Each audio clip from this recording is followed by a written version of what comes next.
I'm Kalin, founder of an 8-figure startup, and today we're going to talk about numbers and their role in our life.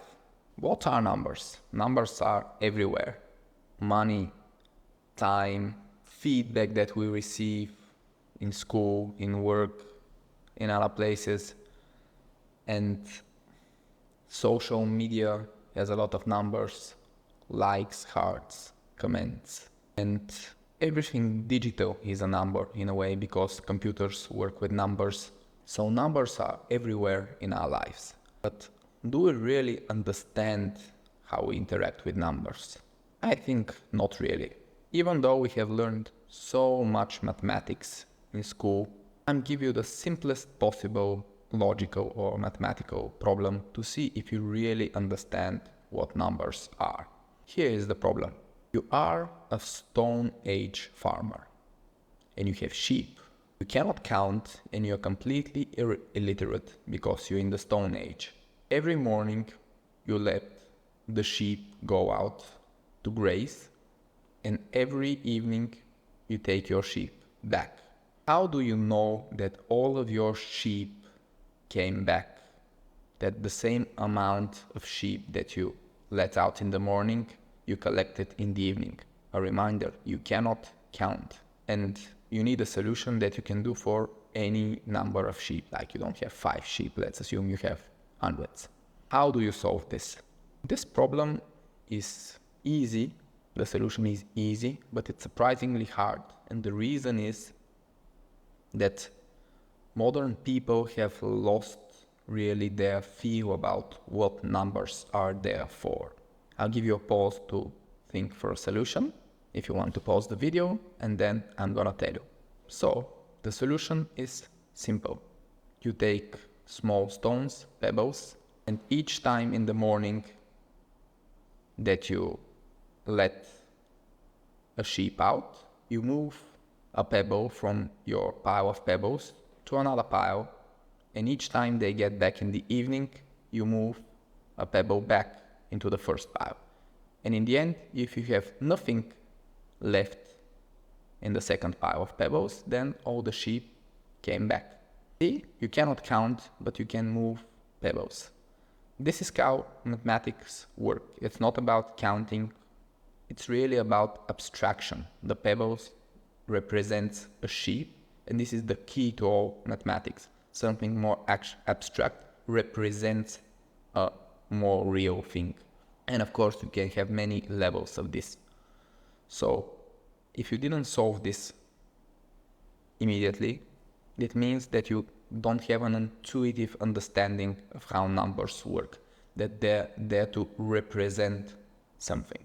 And this representation is what we'll talk about today. And it's critical to everything in life which is so full of numbers, everything from job, salaries, business, to your self-worth and happiness. You think that you have learned a lot about numbers in school, but you don't have an intuitive feel about what numbers represent, probably.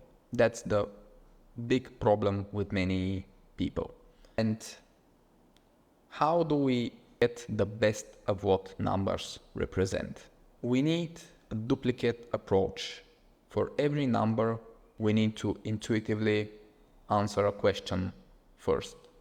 Is this number connected to my self-worth somehow? Is it about me or is it about the world? Numbers can be a major source of unhappiness. See if you get a low salary, bad grades in school, if you go to the Olympics but don't get a medal, you finish fourth after years of training. This is how numbers can make you unhappy. Can numbers make you happy? Not really, because they are not a flow, they are not like love or human connection, they are not like the things that makes us happy. So numbers, it turns out, are an emotional danger in our life, because they cannot make us happy, but they can definitely make us unhappy. So, how do we solve this? The solution is the following. If the number is about you, just ignore it. Just these numbers related to you mean nothing. It should mean nothing in your life. If you wanted to get into Harvard and you go have an SAT and have some other number, numerical things that are tied to you, and you get into Harvard, or you don't get into Harvard, or you get elsewhere, it doesn't matter. None of this will have a big, real impact on your life and happiness, because numbers cannot really change a lot in your life, because the most important number in your life, which is your wealth, the number with which you can buy other numbers, so to speak, you can always increase it if you do the right things. Even if you're in debt and not have a good career, if you make the right choices, in 5 years you can be a millionaire. In 10 years you can be a billionaire. It's all about doing the right things.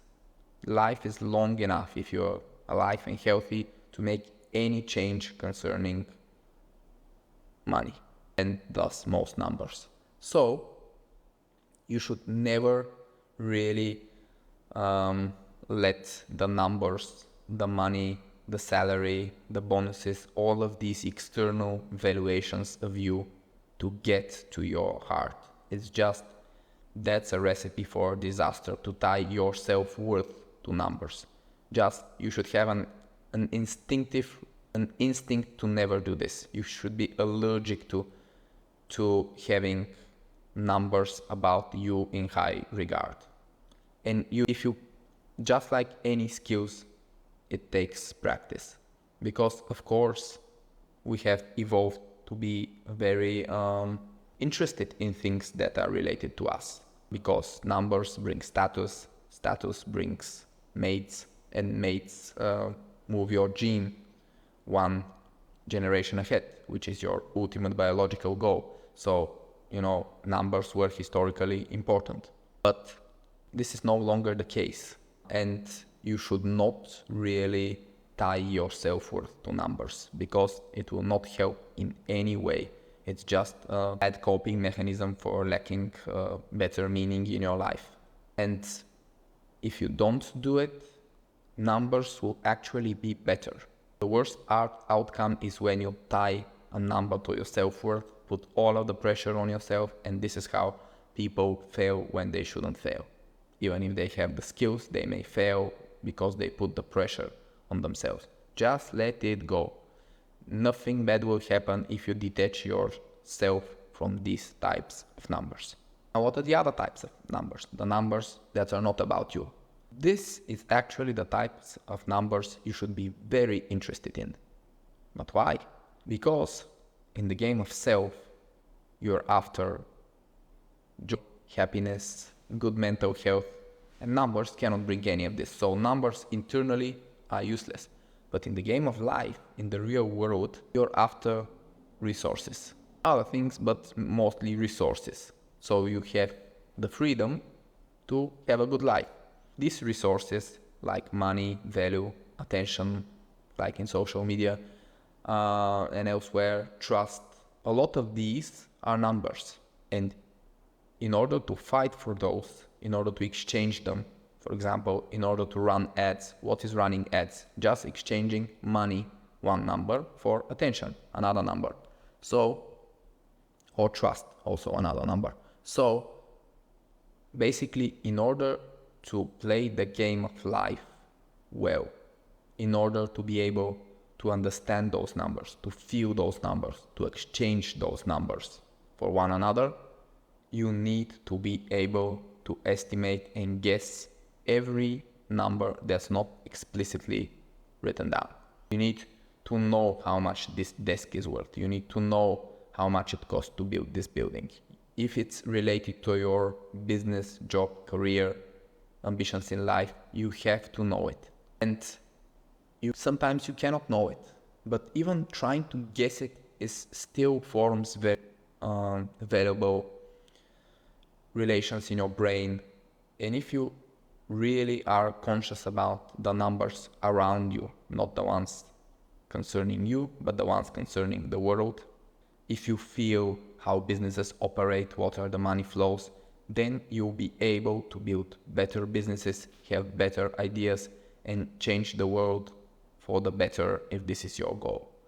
So understanding the numbers in the world, the quantities, is crucial if you want to change the world either in its favor or in your favor in order to be able to earn money.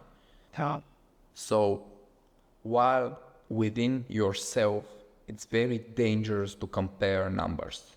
You should never compare your salary to your colleague's salary or your net worth to another person's net worth or anything really financial or your age or any of those numbers that can bring just unhappiness but no happiness.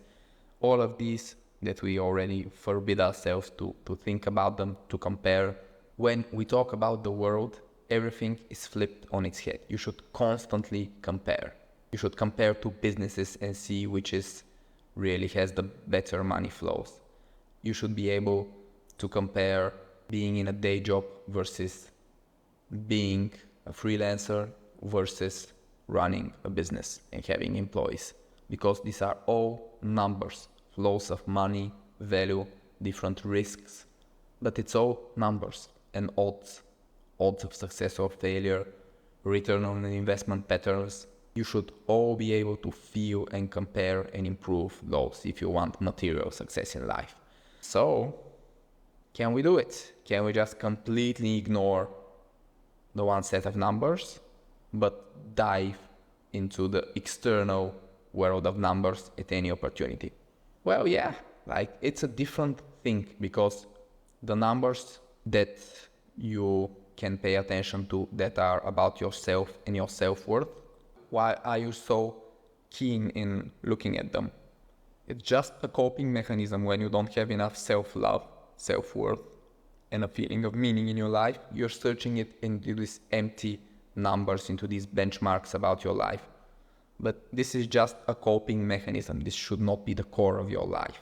If you are doing something, even if it's related to numbers, even if you're a long jump athlete and you go to the Olympics and you try to jump 9 meters, and even if the ultimate goal is to break the world record and jump 9 meters, which is a number, if you don't actually enjoy doing it, it's worthless. You should be able to enjoy every jump and every run to the jump.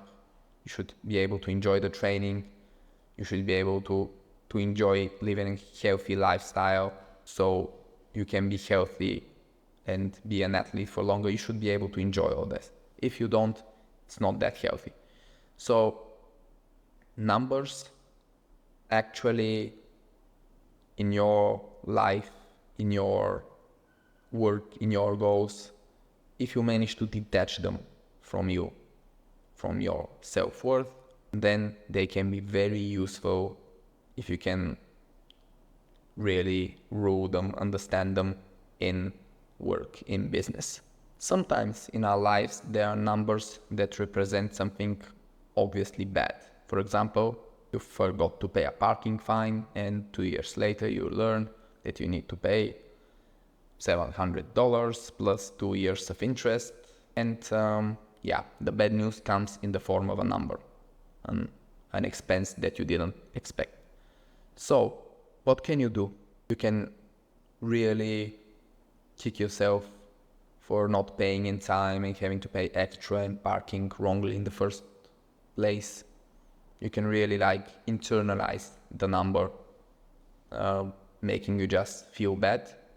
Or you can just pay the fine and ignore it and forget it.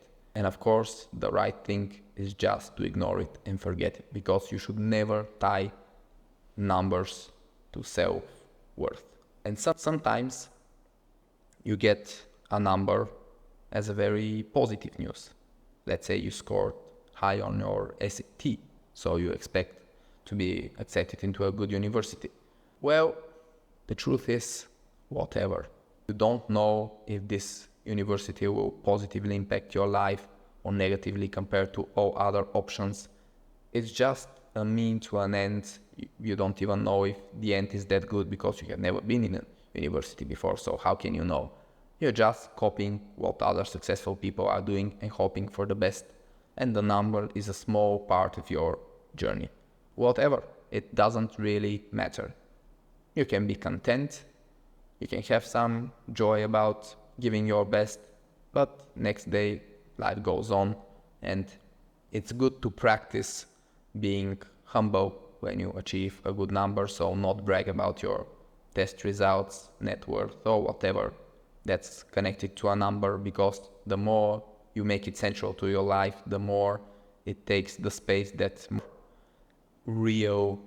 It takes the place of actual sources of happiness instead of fake sources of happiness that don't really do anything. So the more you tie yourself to numbers, the more you fail finding real happiness, because you take the space necessary. You make these numbers central to your life, and they won't bring you much. So the bad numbers can make you feel bad and thus ruin your happiness. But the good numbers can also hurt your happiness long term if you get very much attached to them, because they will not always be good, and even if they are, each number only can give you very short-term satisfaction and happiness. The real things that bring happiness are love, human connection, creativity, flows. So that this is what you need, and numbers, they get in the way of that. So really, numbers are dangerous to mental health. We are not evolved to have so much numbers around, so we are not prepared evolutionary, and we should be very mindful about this. But as I said, you need one rule: just detach from all numbers that are related to you. But on the other hand, try to be warm and intuitive to the numbers in the outside world, because these numbers are the truth, and if you want to succeed in the game of life, you need to love and chase the truth all the time. Try to get as close to reality as humanly possible. So this is our central principle: avoid number-related emotions. Don't give them space, don't give them time, don't give them reasons. You can practice this in very unorthodox ways. For example, I don't know what my current phone costs. I just got advice from a friend, says this is a good phone, and I told my assistant and she bought it, and I don't know the model and I don't know the price. She told me, but I conveniently forgot. So I have no idea how much my phone costs, and it's very good to detach yourself from your status by not knowing things related to your status that are numbers. Another thing that I did for years was I didn't actually know my net worth, because it's in shares of my company, but I don't know exactly how much the shares are, because we had investors and then we bought them back, but also we gave shares to some employees, so there was a lot of back and forth, and in the end I was like, oh, whatever. I just don't care. I have somewhere above 50% of the company, and that's enough. I don't need to know more. If I need ever, I just go to the book with the shares and I can check, but I just don't care. This is information that doesn't benefit me in any way to know the shares in the company and thus to know my net worth. So just don't care. And every time you do this purposeful detachment from numbers connected to your self-worth, you're doing yourself a huge favor. You're sending a great signal that you are much more than your numerical worth. And that's the signal you want to send yourself if you want to be happy. So, to summarize, numbers are important for life, but not so important for your life. And they're actually detrimental if you focus on them even a little. And if you focus too much, it's gonna be an emotional disaster. So, Any numbers related to your life, you just ignore. Don't give them any attention, any space. But on the other hand, if you want to be financially successful and want to be an entrepreneur, you should be extremely attentive and feely about the numbers in the world. They are very important to the world, to you, to your ability to change the world, to your ability to make money. So you should try to guess money flows, time frames, and all of these numbers that make the world tick, all of these quantities. These are radically different approaches to the same thing, but you can do it. If you have high self-love, it's doable that you just ignore the numbers about you because they don't give you anything that you don't already have if you have enough self-love, but you are very curious about the world and its numbers.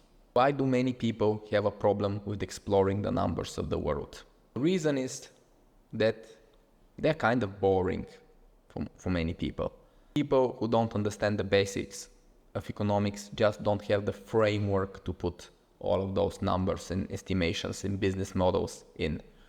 And the solution to this is just take a quick step back and ask yourself, aren't you interested how the world actually works? It's been driven mostly by money, systems, and human psychology.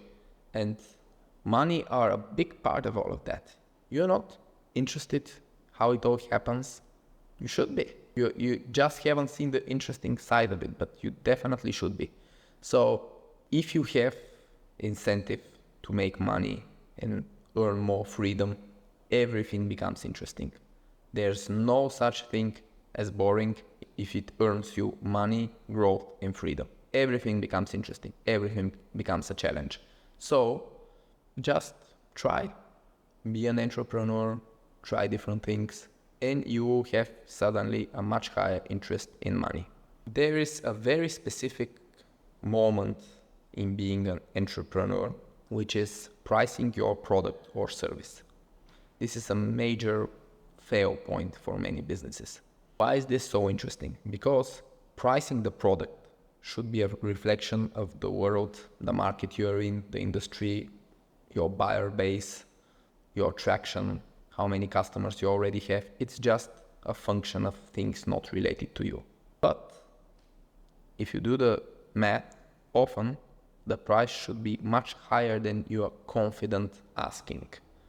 This is because the number again gets tied to your self-worth.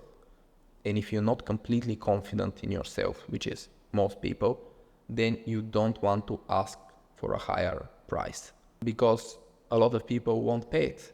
But so what? You will take more money from the rest. It's just maths. It should not be tied to any emotions. Pricing is simply maths, nothing emotional about it. So unless you're dealing with something life-saving like insulin, for example, I'm of course not in favor of pricing insulin according to the market, because then you should price it at $1,000 and people will still pay them in order not to die. But of course, this is not the way to do things in this particular case. But people are selling handmade soaps and are treating them like insulin. If your soaps are really good, ask for $10, ask for $15, $20. People who love them will really pay this, not just asking for $3 when your labor and materials cost $2.50. That's not the way to do business. And it's very important to not tie your pricing to your insecurities. Pricing, which is what happens a lot in the entrepreneurship world. Your product should not be too cheap. If it's too cheap, people just assume it's bad because that's how the world works. Usually, bad services are cheap, good services are expensive. Same for products. And if you start too low and people get used to low prices, you will still at some point be forced to drive prices up. But customers would be more unhappy than if the prices were high all the time. Of course, to test markets at the very start, you can try with very low prices to collect feedback, but you should be well aware that your thing should cost more. So pricing is a very unique intersection of your self-worth and the real world. It's a space where those two connect, and it's a place where you can actually see how insecure many businessmen and startup founders actually are. Many of them are building software as a service platforms in industries where the right solution is just make it 10 times more expensive and do it only at an enterprise model. Sell it to big companies. There are many cases where just people should be comfortable with getting the big money, and many times they are not. When I started my own business, it was a huge problem that my prices were too low. But it was just unimaginable for me for something that takes me an hour to ask for more than $100. But if someone would pay 1,000, you should ask 1,000. What you feel your time is worth has nothing to do with the market. It's just your own insecurity that you're feeling that you're giving too little, just excess morality, which we'll also talk about. Just has no connection with reality. You should get the money that the market gives you. And there is one final thing about numbers. It's probabilities and our language. All of these words, probably, most likely, I think something will happen. All of these words are stupid, lazy words that get in the way of us understanding the world. Because all of these words have different meaning for different people, represent different unknown numbers, and they cannot help our intuition form, because intuition forms from data points. But if I say, I think it will rain tonight, what kind of fucking data point is that? It's just so vague. If you want to build intuition, which happens with saying 10 days in a row, I think it will or will not rain tonight, there's no data points. But if every day I say, today I think there's an 80% chance, next day I say, I think there's a 50% chance, then you get actual data points that you can match with reality after it happens. And this way, you can see your feel in which direction is it skewed. Are you underestimating or overestimating the chance it would rain? And this is about any event that has probabilities or risks. People do this when they have to catch a plane. They do it in their business when there are some risks of failure, or all of the businesses that need something big to happen in order to succeed, like get an investment. People just mess those probabilities up. Why? Because they are not used to thinking about probabilities mathematically. They are not used to feeling probabilities. And this is the fault of our language that talks about probabilities in stupid, vague words, which only detach us from responsibility. I found this when many years ago, me and my former girlfriend were traveling around the world, and let's say we had to catch a plane, and I was always working till the last moment. So we went to the airport like 1 hour or less before the flight takeoff, and sometimes we arrived at airports literally like 10 minutes before the gate closes, and we had to run through the entire airport. And every time I was like, because she was being grumpy, of course, and I was trying to cheer her up and just make jokes. And one of my favorite jokes was just telling her in real time chances of catching the plane. And I was like, we have 80% of catching the plane. And then we would come upon a red light and some traffic, and I say, wow, just fell down to 70%. And then we had a green wave, and I was like, we're up at 85% again. And yeah, she was a bit annoyed at the beginning, but then she got used to it, and we had fun with these probabilities. And after I made some of those, I made them when we tried to catch flights. I made them when we tried to catch trains or try to hitchhike to a destination before a certain time. And it turned out that my guess was just so off, and I was actually trying to tell her the actual true probability. I saw it. But I was like 70, 80, 90%, but then we were just catching all the flights, 40 times in a row. And I was like, wow, this 80% chance should have been 96%. I'm way off. I'm extremely off, because the 80% and 96% doesn't sound that different, but 4% chance of miss and 20% chance of miss is actually, my error is 5-fold. So it's actually a huge error. If in my business I underestimate or overestimate risks 5x, what the fuck am I doing in business? My estimations are terrible. So I learned doing this for a while that our estimation of risks is way off. Most people just have no rational feel of how much the chances of anything to go wrong, or we just vastly overestimate or underestimate everything, and there all of these mental fallacies kick in to really cloud our judgment. And I saw that the way to overcome this is just practice and saying the actual numbers you mean. It may be 73% chance, just say 73, not 70, not 75. Just try to be absolutely exact in probabilities in your life and in your business and everywhere. If it's an exact event that will happen or not happen, try to guess. It takes almost zero of your time and effort. Don't think about it, don't overanalyze, just intuitively say, I think it's 75%.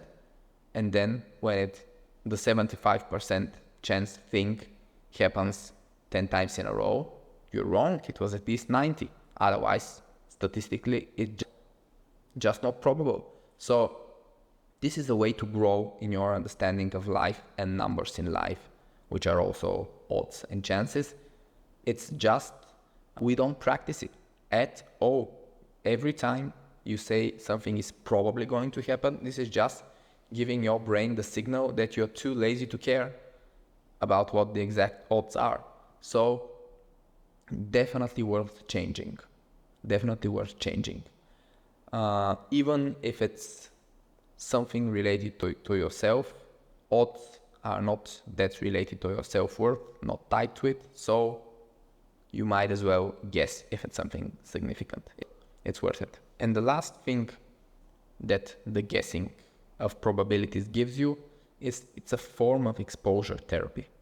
If you sit in a taxi very late, traveling to the airport to catch a plane, you're just sitting there like this and you don't feel well at all. You are anxious, you're nervous, you're looking at if the lights will be red or green, and you're totally not having fun.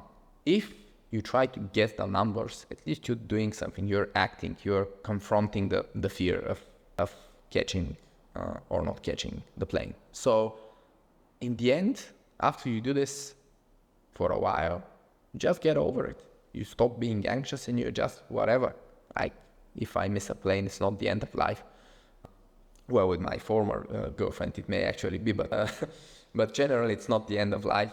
And and it's, in the end, it became tempering down the anxiety for me and for her, and it was kind of fun. So it was much better than just sitting like this, sitting all tight and not be able to do anything while in the taxi in the way to the airport. So yeah, it's actually psychologically healthy to do something. This is when it's not up to you, when you cannot actually do anything in this regard. You can do this. You can just propose odds, and you can share them with people around. And this way, you improve collectively your intuition about odds. So definitely a good addition to our already very messy and complicated approach to numbers. So let's summarize. Numbers belong in the mind. Feelings belong in the heart. Never mix them. Explore the world. Try to feel with your mind, with your intuition, the numbers in the world, but never get a number related to you, to your self-worth, from the world, come to you and get stuck in your heart as part of your self-worth. You should love your freedom, so you should show, so you can chase it, and while your heart loves your freedom and wants a better future for you, the mind chases it in the real world. And the heart should give emotional support in this regard to the mind, so that your mind can actually be more emotional to numbers. Because if you cannot love something, cannot understand it, cannot use it, cannot do anything with it. If you don't love the truth, you're just not able to search for it, to strive for it, to guess the numbers right, to estimate them, and ultimately to make money. So your heart must emotionally allow your mind to get invested in numbers that are not connected to you. But to have numbers in your heart attached to your emotions is very, very bad. And with the right approach, you have 96% chance of succeeding. Thanks for watching. Subscribe, comment, tell me your opinion about numbers, and we'll see you on the next one. Quoi?